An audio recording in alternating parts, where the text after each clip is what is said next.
Շնորհակալություն ազգային ժողովի հարգելի փոխնախագահ, հարգելի գործընկերներ,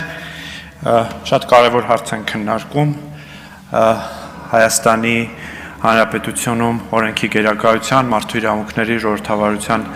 զարգացման տեսանկյունից Բարձրագույն դատական խորհուրդը առանցքային դեր ունի եւ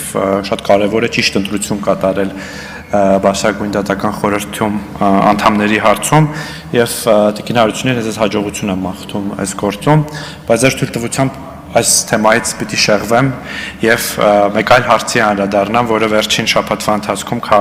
լրատվական հանրային դաշտում ինչ-որ քննարկումների առիթ էր դարձել։ Հարգելի գործընկերներ, ես վստահ եմ դուք գիտեք, թե ինչ բան է իսպանական ամոթը։ Երբ ուրիշի փոխարեն հոգեբանական երևույթ է, երբ ուրիշի փոխարեն ամաչում ես։ Մի բան է իսպանական ամոթը, մեկ այլ բան է իսպանական ամոթը Իսպանիայում։ Նախորդ շաբաթ Վալենսիայում, Իսպանիայի Վալենսիա քաղաքում տեղի էր ունենում Եվրոպայի ամենամեծ քաղաքական ընտանիքի Եվրոպական ժողովրդական կուսակցության համագումարը, որին Եվրանեստ խորհրդարանական վեհաժողովի պատվիրակության կազմում հրավիրված ենք մասնակցելու ես եւ Տիկին Մարիա Կարապետյանը։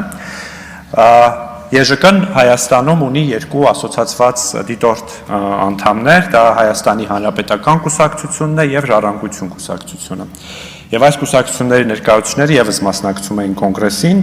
պատիվ ունեմ խմբակցության ղեկավար Հայկ Մամիջանյանը եւ Ռաֆի Հովհաննիսյանը։ Հիշում եք, այդպիսի քաղաքական գործիչ կար, որը 2013 թվականին Սերժ Սարգսյանի հիմնական քաղաքական մրցակիցն էր, հետո հանուն Սերժ Սարգսյանի աղոթեց Ծիծեռնակաբերդում Վովա Գասպարյանի հետ, հետո 2017-ին Քոչարյանի խմբակցության ղեկավար Սեյրան Օհանյանի դաշնակիցն էր, այդ քաղաքական գործիչը կա եւ ներկայացնում էր իրենց կուսակցությունը այդ համագումարում։ Համագումարի մեկնելուց առաջ մենք իմացանք, որ մի քանի падգամավորներ Եվրոպական պարլամենտի անդամներ որոշել են Հայաստանի վերաբերյալ բանաձև ներկայացնեն համագումարի դատին, որի տեքստին մենք ծանոթացել ենք մեկնելուց առաջ եւ բավականին լավ բանաձև էր։ Իհարկե մենք չենք կարող որևէ կերպ դեմ լինել նման բանաձևի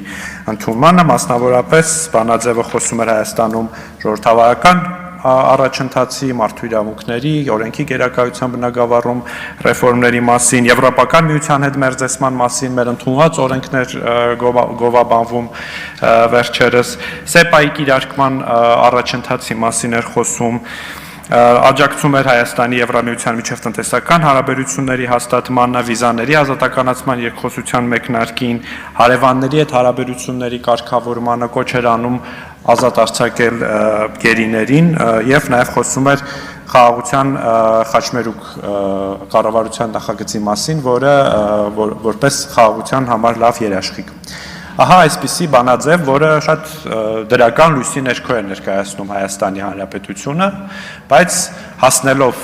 Վալենսիա եւ մասնակցելով կոնգրեսին, մեր եվրոպացի գործընկերները տարակուսած մեզ մոտենում են եւ ասում էին, որ ձեր հայ գործընկերները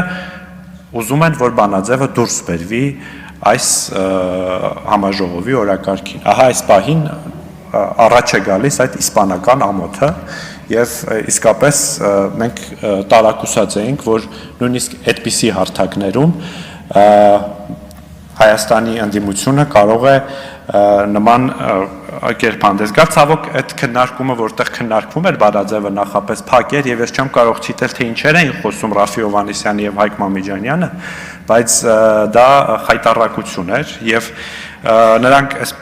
ուղղակիորեն պայքարում էին Հայաստանի Հանրապետության շահերի, Հայաստանի Հանրապետության դեմ։ Այնուամենայնիվ բանաձևը մտավ ԵԺԿ համագումարի օրակարգ եւ հետո նաեւ գրեթե միաձայն առանց դեմ քվեարկության 3 ձեռնպակ քվեարկությամբ ԵԺԿ-ն ընդունեց այդ բանաձևը։ Դրանից առաջ էլ մեր գործընկերները մոտենում եւ ասում էին, որ ձեր հայ գործընկերները մոտենում են եւ ասում են, խնդրում ենք դեմ քվեարկեք, բայց փաստորեն որևէ մեկին համոզել չի հաջողվել, որպեսզի այդ բանաձևին դեմ քվեարկեն։ Հիմա այսպես բանով ամբողջ հանրապետական կուսակցությունով Հայկ Մամիջանյանով, Արմեն Աշոտյանով, մերժված Սերժ Սարգսյանով լծվել են այդ բանաձևը դատապարտելու գործընթացին, ասում են թե այդ բանաձևը գրվել է ԿՊ գրասենյակներում, շատ տարակուսելի է այս պնդումը, որովհետև այդ Պարագայում, օրինակ Եվրոպական պարլամենտի բանաձևերը եւս գրվում են ԿՊ գրասենյակներում։ ԿՊ գրասենյակում է օրինակ մշակվում Միացյալ Նահանգների հետ ռազմավարական գործընկերության փաստաթուղթը, ԿՊ գրասենյակում են գրվում լրագրողներ առանց սահմանների կազմակերպության զեկույցները, Freedom House-ի զեկույցները, Transparency International-ի զեկույցները, փաստորեն այս բոլոր Հայաստանի ժողովրդավարության մարդու իրավունքների բնագավառում ձեռքբերումների վերաբերյալ զեկույցները մեր գրասենյակում են գնում, ինչը փաստորեն աշխարհի ամենաուժեղ կուսակցությունն ենք մենք եւ մեզանից իսկապես պետք է անհանգստանալ։ Նաև ասում են, որ իրենց հաջողվել է փոխել հայտարարության տեքստը։ Այո, իրենց հաջողվել է հայտարարության տեքստից դուրս բերել մեկ նախադասություն, որի մեջ ասվում էր, որ Եվրոպական ժողովրդական կուսակցությունը ողջունում է Հայաստանի վարչապետ Նիկոլ Փաշինյանի իրական Հայաստանի գաղափարախոսությունը, սա իսկապես նրանց հաջողվեց եւ իրենց հաջողվել է մի զեկույցի հղում բերել այդ բանաձևի տեքստ, որտեղ կար Արմեն Աշոտյան բառակապակցությունը։ Սա է իրենց հաջողածը։ Հա, ու ասում են, որ Եվրոպական միության հետ մենք ենք, որ հարաբերությունները զարգացրել ենք, մենք ենք, որ ստորագրել, բանակցել եւ ստորագրել ենք ՍԵՊԱ-ն։ Միշտ մոռանում են եւ այսպես ժողովրդի ողջախոհության բանն է, ողջախոհությունն են կասկածի տակ դնում, իսկ ինչի արդյունքում ՍԵՊԱ-ն բանակցվեց եւ ստորագրվեց։ Ասոցիացիան համաձայնագրի չստորագրման 2013 թվականի սեպտեմբերի 2-ը որևէ մեկը չի մոռացել։ Բայց ես կարծում եմ, որ հանրապետականներին այս բանաձևում հատկապես մեկ պարբերություն էր շատ անհանգստացրել։ Այդ պարբերությունն ասում էր, որ Հայաստանը հեռատես քայլեր է կատարում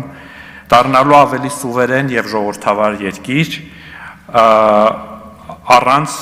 անցյալի կախվածություններից, մասնավորապես Ռուսաստանի կախվածությունից։ Եվ վստահ եմ, որ սա էր հատկապես անհանգստացնում հանրապետականներին, որովհետև այդ նույն օրերին հանրապետական կուսակցության պատվիրակությունը մասնակցում էր Եդինայա Ռոսիայի կոնգրեսին եւ խրոխտ ելույթներ էր ունենում։ Ուրեմն մենք անընդհատ քաղաքական որպես հայտարարություններ ասում ենք, որ այս ուժերը պայքարում են Հայաստանի Հանրապետության ինքնիշխանության դեմ, Հայաստանի Հանրապետության շահերի դեմ։ Ես եւ Տիկին Կարապետյանը ականատես եղանք դա գործողության մեջ, in action, թե ինչպես է դա կատարվում նման հարթակներում, եւ դա աննկատ չմնաց եվրոպացի քաղաքական գործիչների ավելի քան 80 կուսակցության ունեցող Եվրոպական ժողովրդական կուսակցության ընտանիքի կողմից եւ ես ուզում եմ շնորհակալություն հայտնել մեր եվրոպացի գործընկերներին, որ հետեւողական են եւ տեսնում են թե Հայաստանում ինչ է կատարվում եւ արձանագրում են դա եւ ես կարծում եմ այս մեր ընդդիմադիր հատվածի նման գործելակերպը նույնիսկ արդեն ամոթի հարց չէ, այլ ավելի շատ ազգային անվտանգության հարց։ Շնորհակալություն։ Ելույթներն ավարտվեցին։ Տիկին Հարությունյան եզրափակիչ ելույթի կարիք տեսնում եք։ Համեցեք։